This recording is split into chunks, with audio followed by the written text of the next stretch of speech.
Hi, this is Maya Davis and welcome to 713 Live. Today I have the Joel B. Dawson here with me today who has some incredible stories.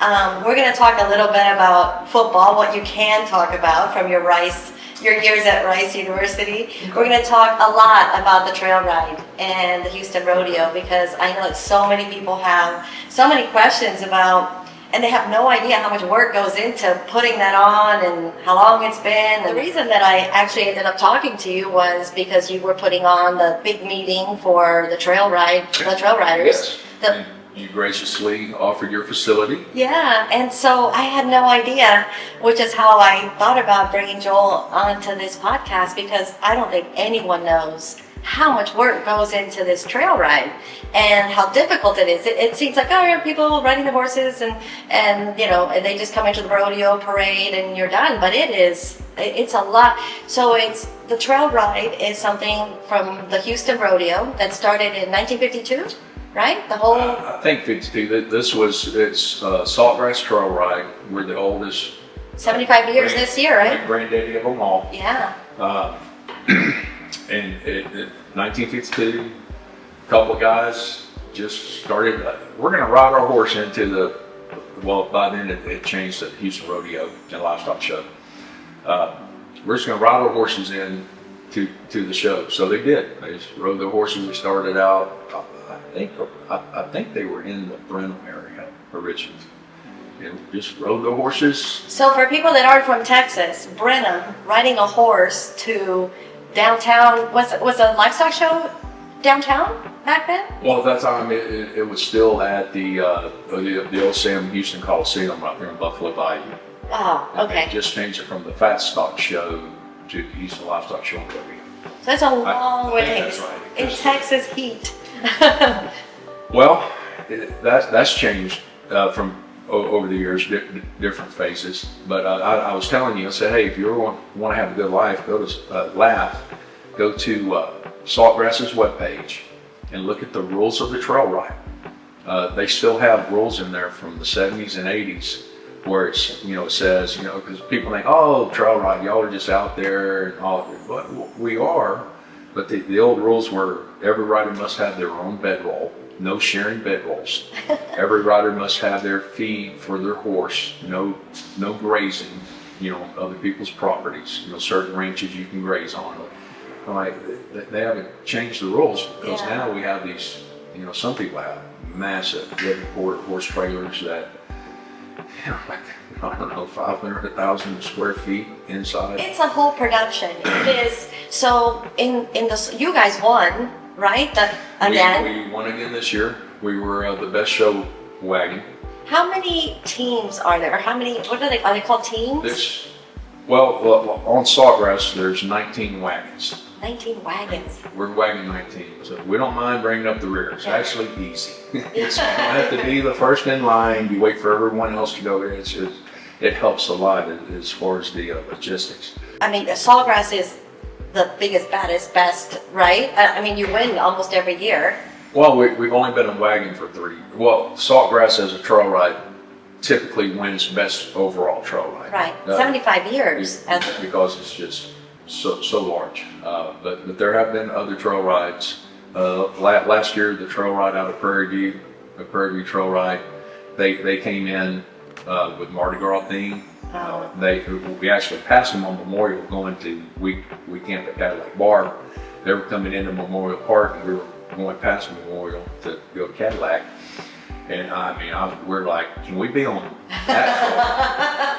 They were having a great time and just waving. It was just fun to watch. So to just explain it a little bit for people that don't know what the trail ride is. So to open up the Houston Rodeo, the Livestock Show and Rodeo, from how many locations do the trail riders come in? Is it 9? Oh no. Gosh, I guess I should have done a little research. Well, it's several. I thought we were going to talk about how to plant flowers in the spring. Come out of Cat Spring.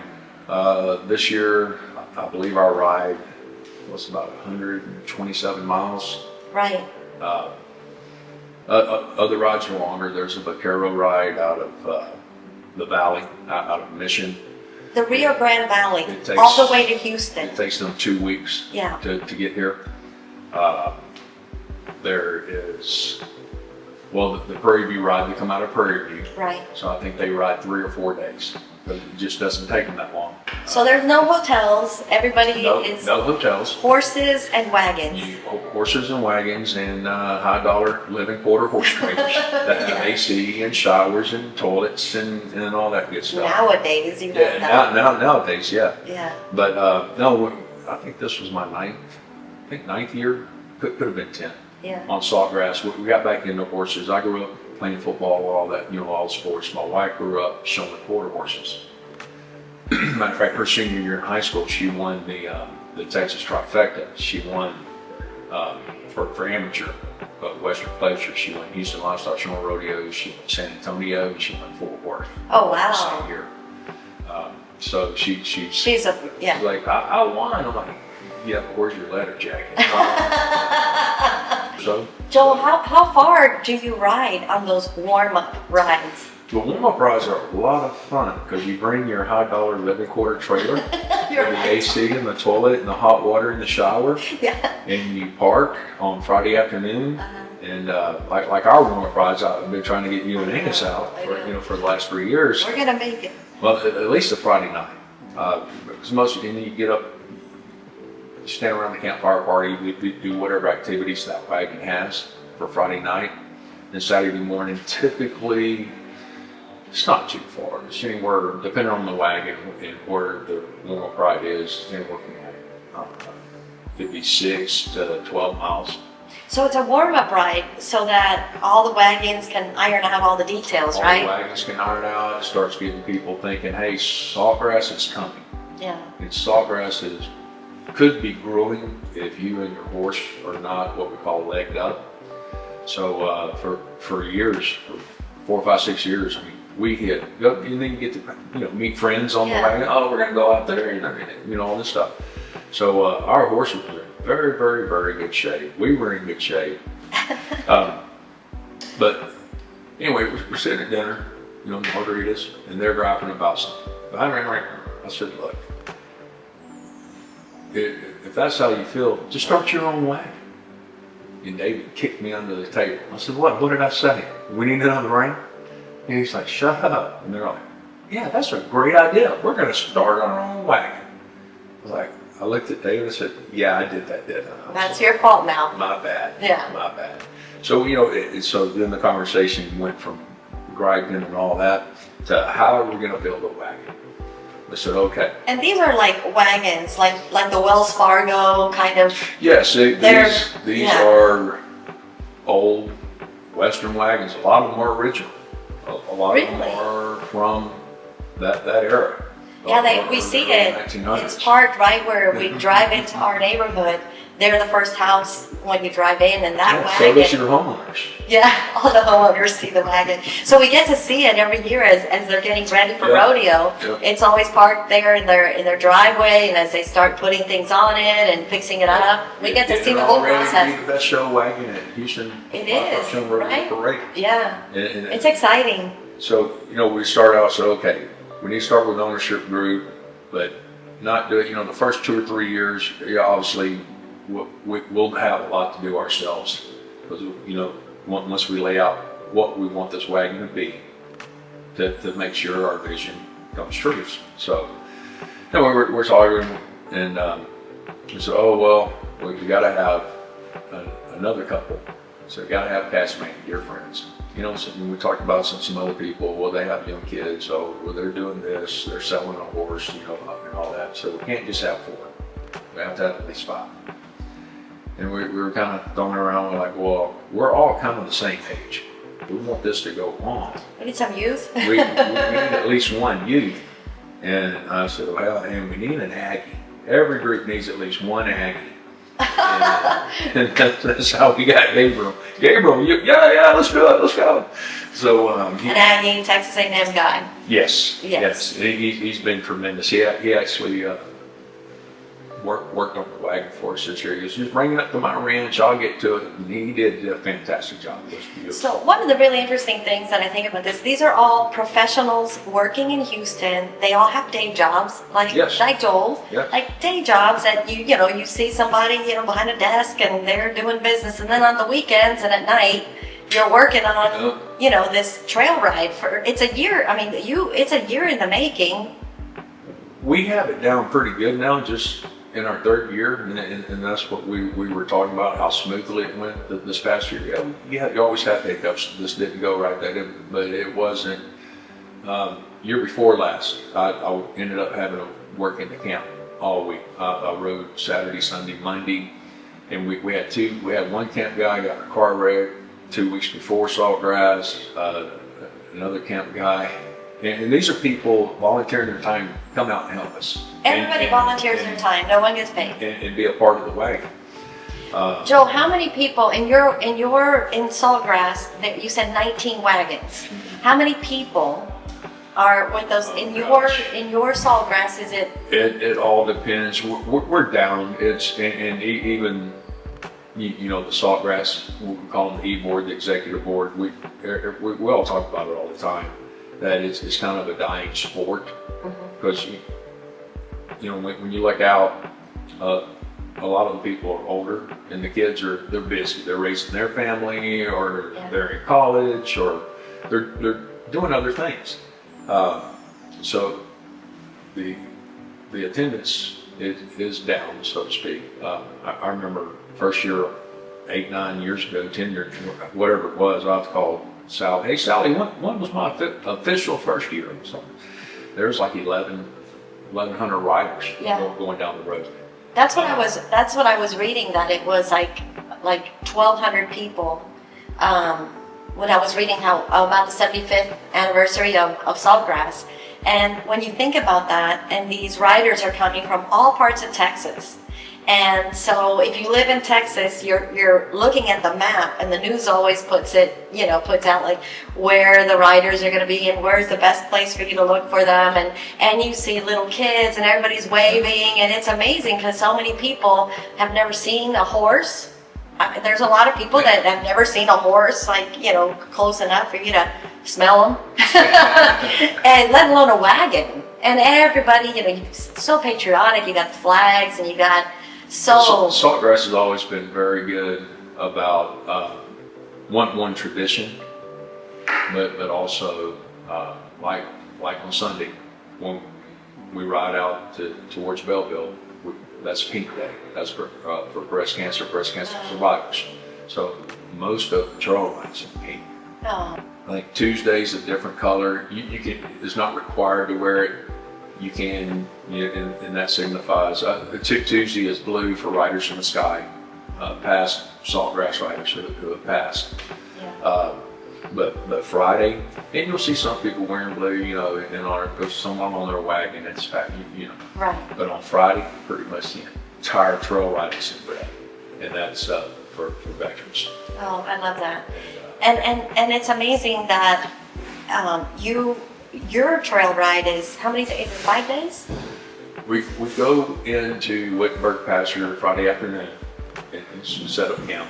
So we're there Friday night, and then Saturday we do what they call a warm-up ride, a circle ride. But that was very short. It's about 4 miles or so. They go out to the first potty break on the trail, but that's to make sure you remember to bring whatever you thought you were. This year I'm going to take this on Saltgrass. Did you bring it? Right. The majority of the people are from the Houston area. It's like a practice run. But basically just make sure, but more so, hey, the wagons, the teams are looking good. The teams are set. Hey, they know it's time to go to work. You have 19 teams, and you have people. Hey, this is my 3-year-old's first time on Saltgrass. Yeah, I can see that because that wagon moves, and there goes that 3-year-old. So just have the horses. Oh, hey, we're in the people. Okay, fun time. All the warm-up rides, all the fun, and all that stuff. Hey, we have something to do. Fun at night when they camp, and then during the day you're riding. And talk about the safety, because there's a lot of safety that goes into this trail ride.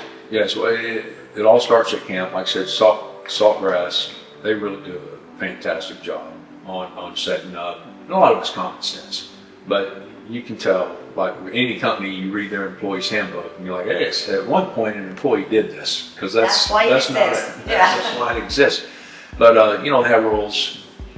Don't ride through camp, any camp. Just don't get on your horse. You know, Friday night, you're gonna show up. And you go, hey, I want to ride that gray horse. Yeah, go on, get on him and ride. No, right after the ride comes into a camp, you have 15 minutes and there's curfew. No riding horses at all until the next morning, you know, when you're going to line up to go to the next camp.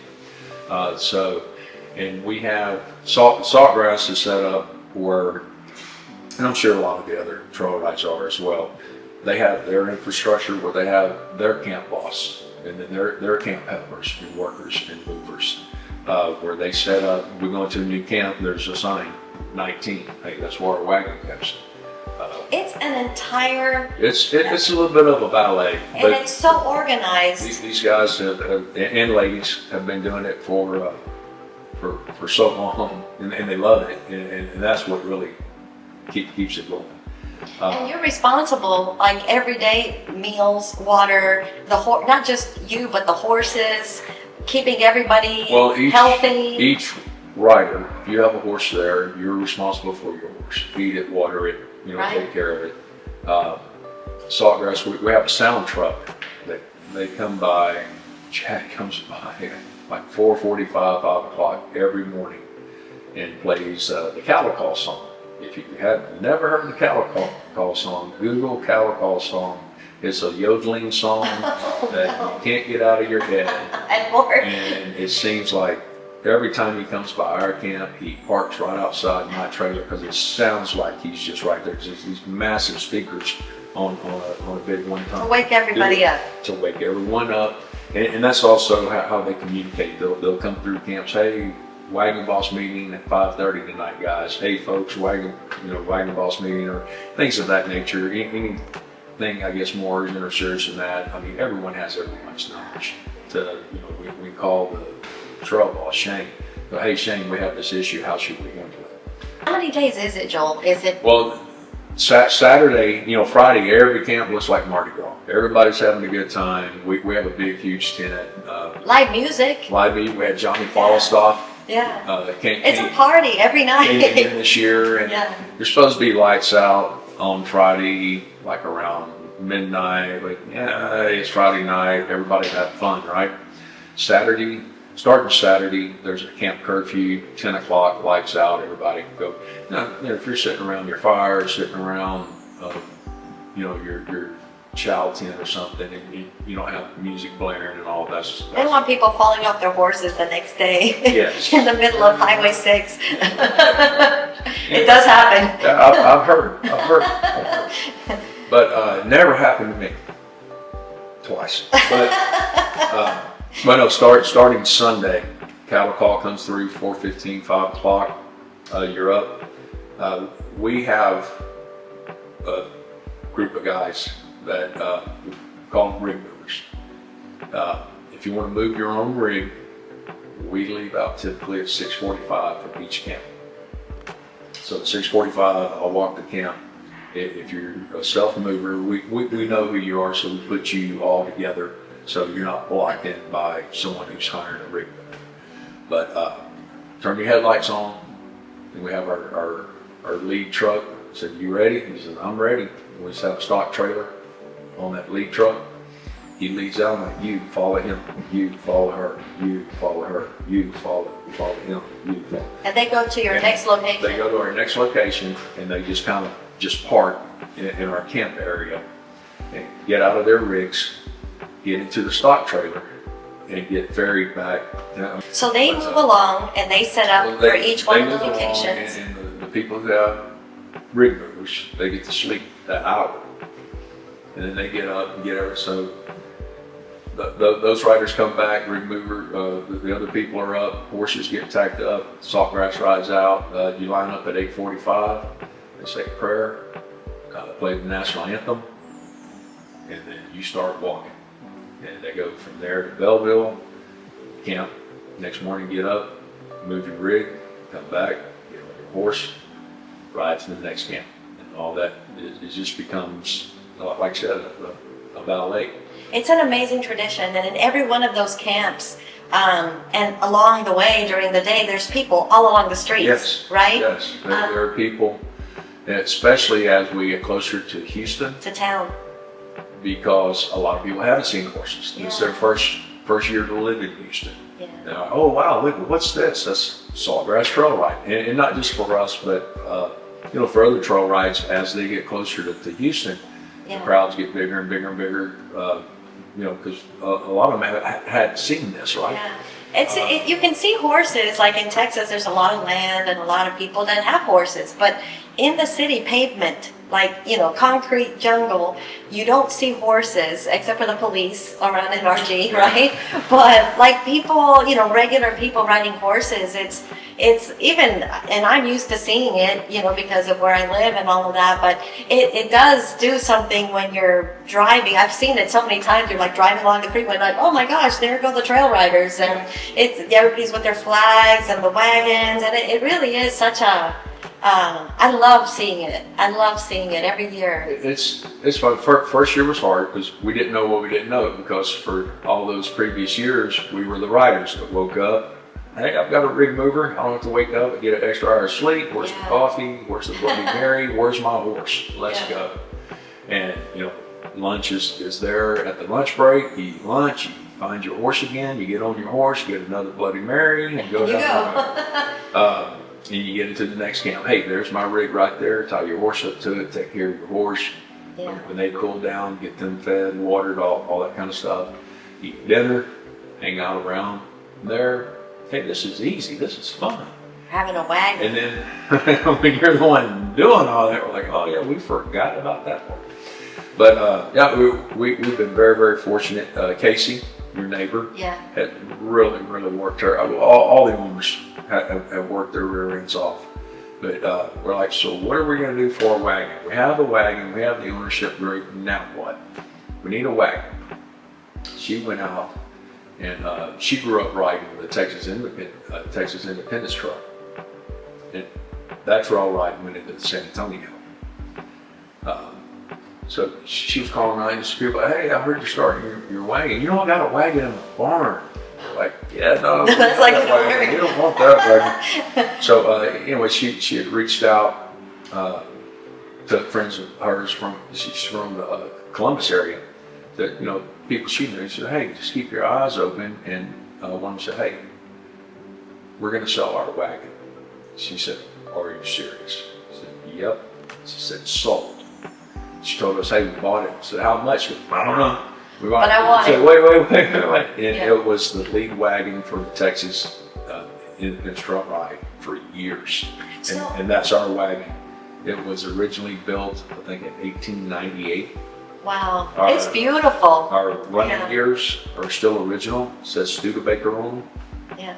So the majority of that wagon is, obviously it can't all be original, right? Because of wood, rods, wear and tear, and all that kind of stuff. But a large part of that wagon, the bones, so to speak. Are there trail riders? So there's a San Antonio rodeo, there's the Austin rodeo, there's a Dallas. Do they all have trail riders like you guys do? Not really. San Antonio does. I don't know how many. Is Houston the biggest? Houston, I would say, would be the biggest, not just rodeo, but trail ride. And Dallas does. Fort Worth does. I got friends in Fort Worth, my city does. Like I said, this past year, it's a lot of work getting ready to go into it, and then this year, as far as the camp and logistics side of it, had a great team, and it's just almost effortless. It's trail ride, whether it's the camp, the Friday night camp, the actual trail ride itself, walking into the actual rodeo, because it's a parade, right? That you guys. Yes. What's the best part? What do you enjoy the most? Oh, the parade's cool because it's the last day. The horses know it.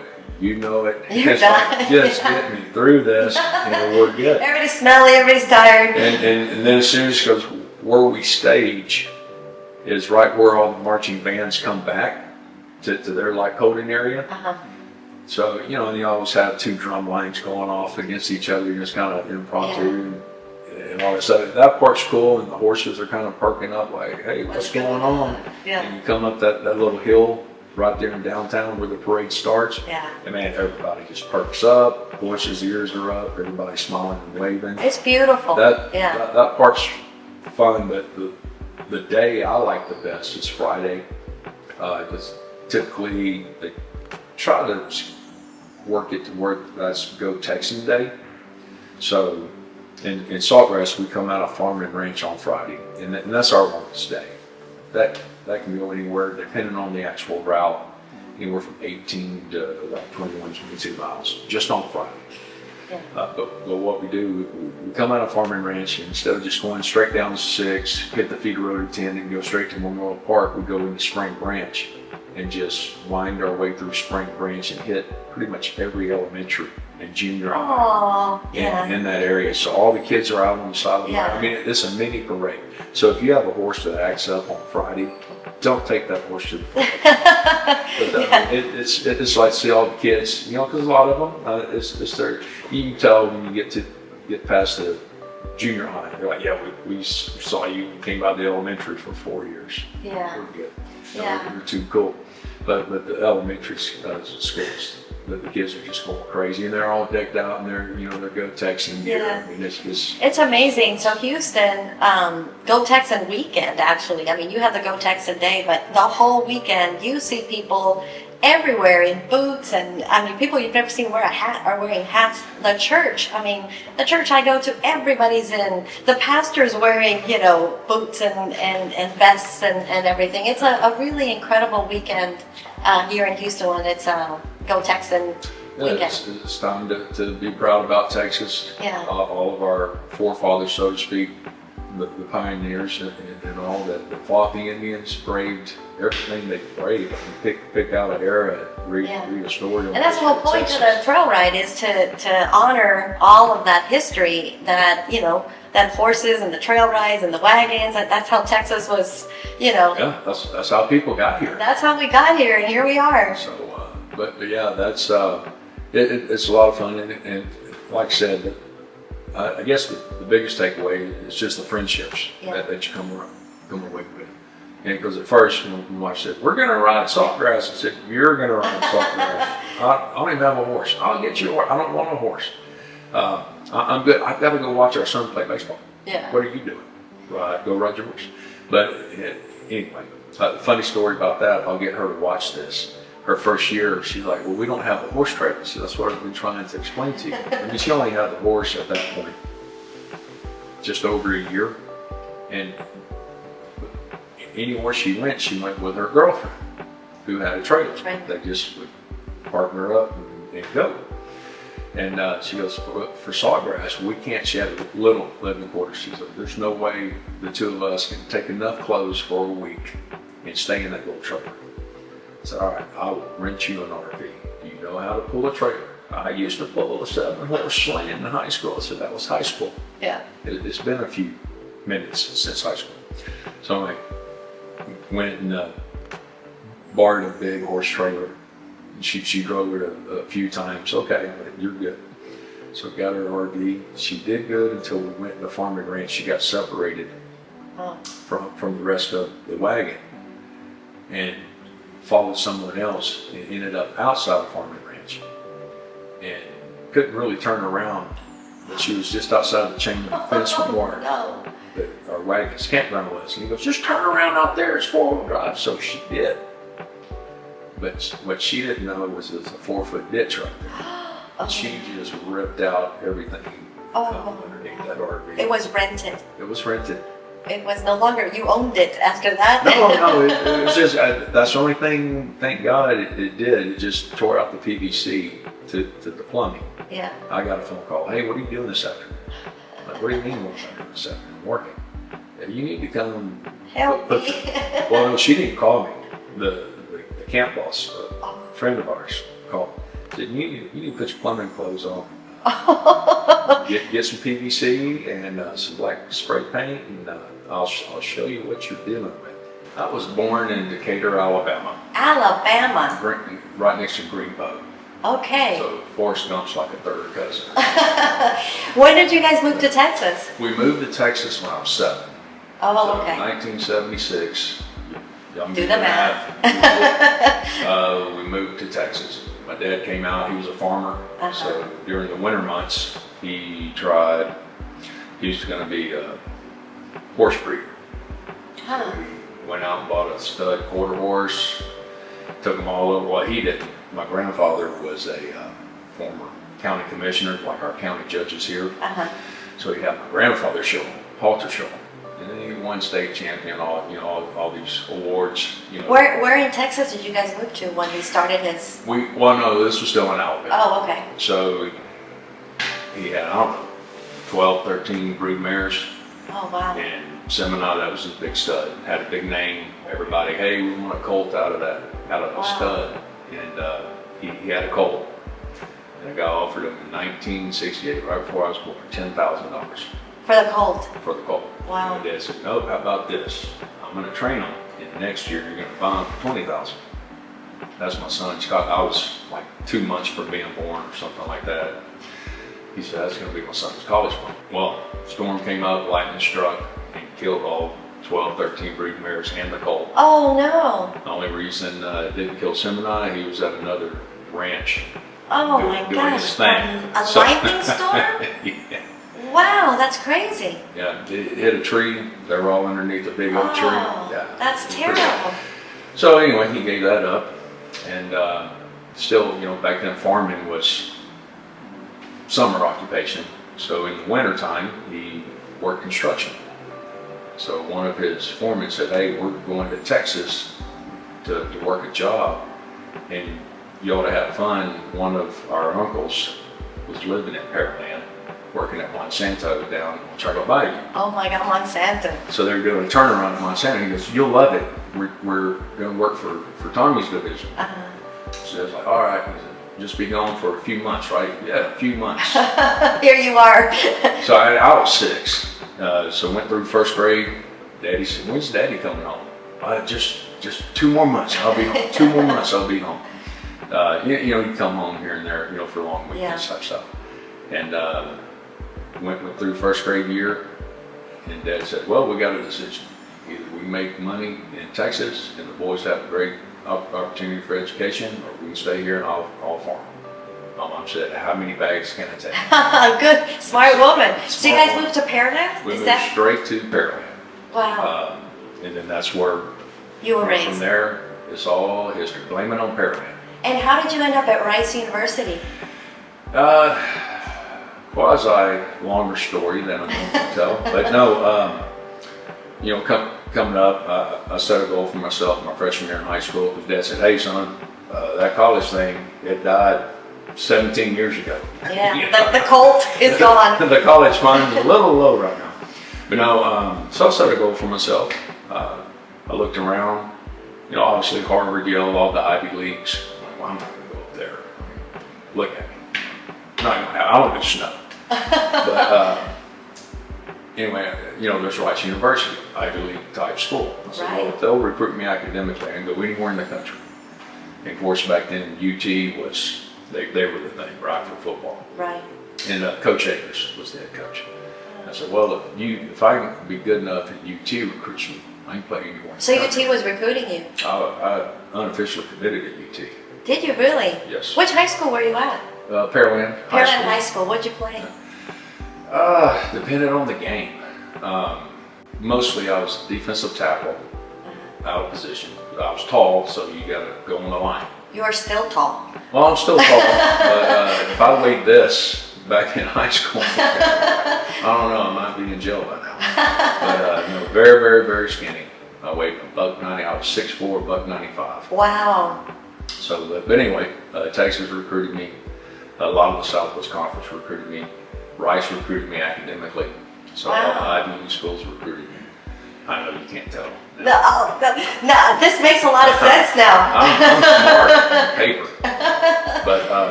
But no, so when Texas offered, the first day you can offer a scholarship. I said, hey, I'm committing, but I want to officially commit on campus. They said, perfect. But back then you didn't have ESPN podcasts, you didn't have anything, you had newspapers. Right.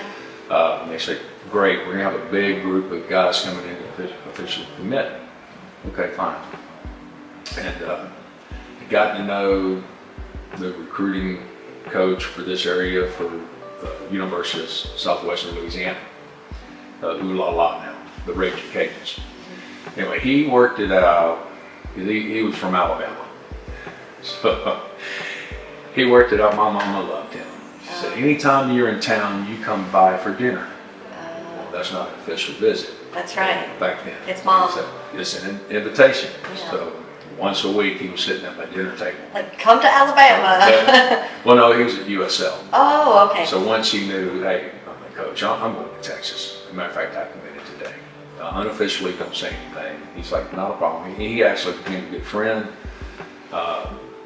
Years later, when I was an alumnus, I did take one English class at Rice. I passed it, what the hell? But anyway, he called me and says, hey, you have any pull down there? I'm going to put my name in for head coach. And I said, absolutely, coach. Oh, awesome. But he didn't get it. He ended up, I think, offensive coordinator at Clemson with not Bobby Bowden. Maybe it was one of the Bowdens. It was 18 of them running around. Almost like the Shanahan's. But so 2 weeks after I committed, Texas fired Akers. Oh, so that changed. So anyway, I'm looking around and I was kind of waiting to see where's Coach Akers going to end up. I'm following Coach Akers. He's my guy. He's my bear bride. And coming from Alabama, big Alabama fans. Two of my cousins played for Alabama. One's in their college Hall of Fame. Anyway, so I'm in Texas. Akers is my bear bride, right? So I'm going everywhere. He ends up at Purdue. Oh man. And I'm like, hey, not a problem. You were gonna go to Purdue? I'm a Boilermaker. Black and gold looks good on me. Better than burning orange. Who needs that? To go to Purdue. Last day I was there, it snowed. I was like, Coach, I can't do this. Can't do snow. I'm a Southern boy. Go out, so I flew home. It was the last day of recruiting. The next day was official declaration day. Fly home on the plane with Nigel Codger, who Akers had brought him up there. Nigel said, man, he's from Baytown Sterling. He said, what do you think? I said, I don't do snow. He said, yeah, me either. Yeah. I said, so where do you think? He was recruited Baylor, Texas. We'd seen each other, He goes, you know what? I think he had a Rice hoodie on. That was the only warm thing he took to West Lafayette, Indiana. He wore a Rice hoodie to Purdue. At the end of January. Wow. At least I was smart enough. I had a leather jacket and a big, Dad gave me his big ski coat. Wow. So no one knew what high school I was from because I always had the ski coat on. It was cold. Yeah. But so I said, you know what? I think I'm going to go there too because the guy I played against in high school from Brazzenswood, Richard Seguina, he committed first day he committed to Rice and called me. I'm going to Rice. Let's go. We'll be roommates. It'll be great. I said, man, I'm going to Texas. Texas offers me. I committed. I said, want to do it on campus? I'll go. And Rice, Coach Scott Davis, ended up special teams coach the year after this with the Green Bay Packers for like 20 years. Fine coach.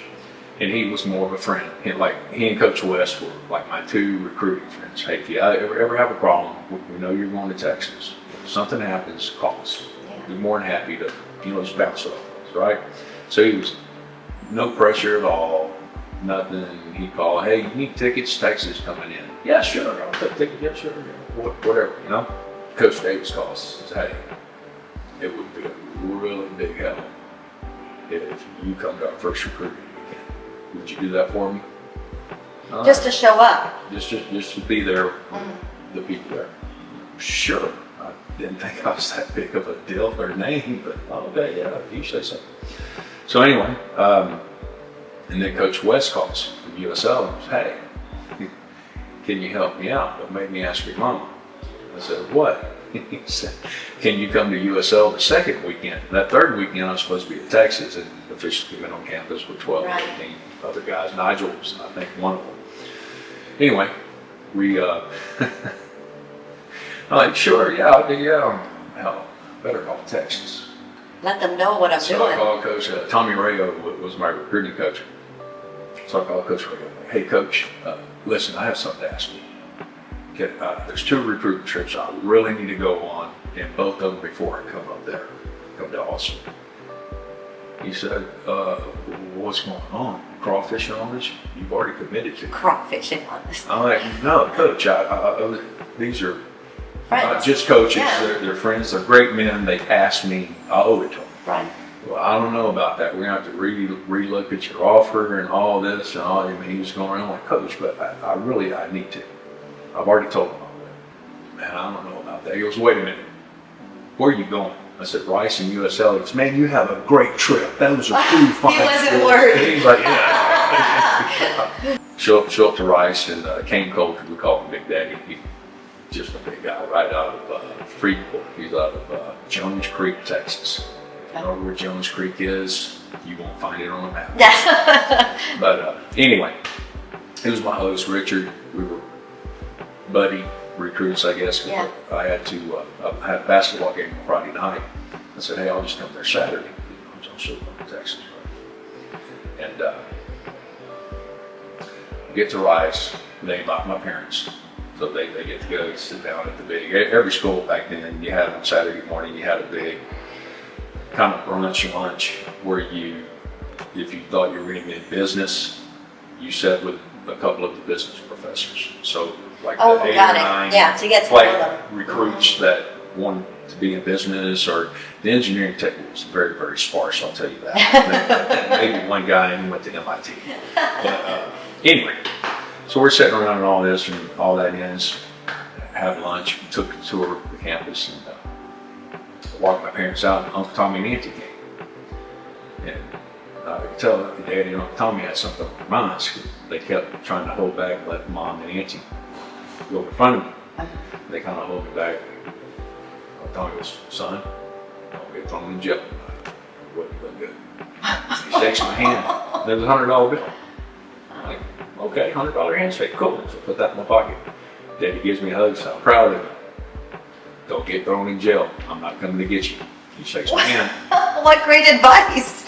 Shakes my hand, there's a $100 bill. I'm like, I'm not even breaking recruiting Yeah. rules in all. It's family. So I go back in, and there's old Big Daddy Kane Coulter looking like someone stole this last sandwich, you know. And they're saying, you coming now? You better come. I'm gonna whoop your ass tonight and all this. I'm like, Richard, I'm here. Be happy. Oh, you're coming. I'm gonna talk you into it. And Big Daddy, you got so much money for recruits each night that the school gave. You know, take them out, take them to dinner, take them to the movies, you know, all up in the beer and all that. But Big Daddy goes, well, I said, so how? Did y'all have a good time last night? Big Daddy goes, yeah, I guess so. We're out of recruiting money. Hell, we spent yours too. I said, don't worry about it. Daddy, I'm telling you, I got $200. He goes, oh boy, we're going to burn it down tonight. That was a lot of money back then. It was. It really was. It went a long way. It lasted until about 5:30 that night. We're on the plane flying back, and said, well, where do you think about going? And Nigel had a Rice hoodie on. He goes, I'm going to go right here. I said, you know what? Yeah. I'm going to have Coach Davis. Yeah. Rich and I are going to be roommates. I'm going to Rice too. That's amazing how life just throws that Let's at go you. set the world on fire, you know? And that's how you ended up at Rice. Yeah, I get home, walk in, grab the phone, call Rice, say, hey, it's Coach Davis in. Got on the phone, says, he's already gone home for the day. Tomorrow's, National Commitment Day. I said, oh, okay, well, shoot. And he said, well, may I ask who's calling? I can get a message to him. I said, it's Joel Dawson. He said, why are you calling Coach Davis tonight? I said, well, I want to commit to Rice. He said, well, this is Coach Jerry Burnt, the head coach. Oh, wow. He said, it's funny, I got Nigel Condrington on the other line wanting to commit too. You were both on the plane together. Yeah. He said, hang on, we've got one scholarship left. Can you just hold? I said, sure. He comes back like 5 minutes later, he goes, hey, congratulations, you're a Rice Owl. Oh, wow. I'm like, cool. I said, what about Nigel? Oh, he's a Rice Owl too. So you got another scholarship? I don't know where. Yeah. Wow, So- that's awesome. That's how we're Rice Owls. And So from Rice, have you stayed in Houston ever since? stayed in Houston ever since. From Rice, went right out of school, worked at Merrill Lynch for 5 years. Tried to start a food business with one of my wife's uncles. Told him, I said, yeah, I have enough money for 90 days. And at 90 days, I was like, well, I guess I'm going back into financial world. And one of my other roommates, we call each other brothers. Jason called, or we were talking, he said, so what are you going to do? I said, well, I already know, I can be successful in the brokerage. Yeah. I said, but I really want to go into banking. A lot of the banks I dealt with on the institutional side, I said, I really want to go into like the management of the bank. He said, no, that sounds good. He said, let's go to lunch and talk about it. So I said, all right, I'll meet you in an hour. So I met him at a little Mexican food restaurant. Do you want margaritas? No, not really. He said, come on, get a margarita, get a margarita. I'm like, are you going to drink one? No, I got to go back to the office. Oh, you're the only one that's going to be drinking a margarita? Sure, fine, I'll have a margarita. He said, I'm buying. Absolutely. Have a margarita. He goes, have one more margarita. You still buy it? He said, yes. Okay. I said, so what are you going to do? I said, well, tomorrow I've got my resume, I've got a couple banks I've already called, this and that. He said, okay. He said, can you be at the office at 3? I said, why? He said, Angus wants to talk to you. He was Angus's general manager in the rental company. Oh, got it. I was like, 3's like in 15 minutes. He said, exactly. Follow me to the office. I said, I get it. I just had to do margarita. So he drove me in, and Angus said, hey, screw all that. You know you can do that. Who wants to do that? That's boring. Come over here. We're not the biggest, but it's me, Lucas, and you. We're all from Rice. We're going to be the smartest, and we're going to hammer people. Wow. And that's how I started. So equipment my career business, in Texas equipment State. business. Yeah, that's amazing. Okay, I'm going to wrap it up. I'm going to ask you one question between your life with the horses and the rodeo and your life in football, right? And here you are, your day job. What do you love more? Was it all the football? Is it the horses?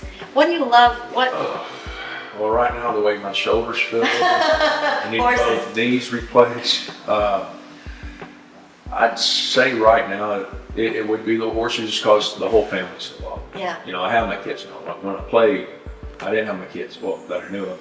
But anyway, the kids, and during parade this year, our granddaughter was on the wagon. Oh, with yeah. my wife. Christina and I were babysitting, and the kids were riding horses.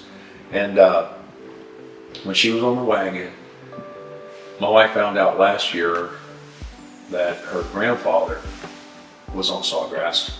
He was one of the mule skinners. Wow. And her dad, as a teenager, would be drug out to Sawgrass to help with camp work, because back then they didn't have the big living quarter horse trailers, and they slept on bedrolls on the ground and all that, or slept up in the wagon. Yeah. So her dad, I hate trail rides. That's I've never been on a trail ride again. Sawgrass is horrible. I'm like, wait, why is Sawgrass horrible? You never even been? He goes, yeah, when I was a kid. Wow. Dad dragged me out there. She didn't even know that it was like a family tradition. Didn't know that her grandfather, her father, her, and of course our kids and our grandbaby. So with our grandbaby, she's a 5th generation. Wow, trail rider.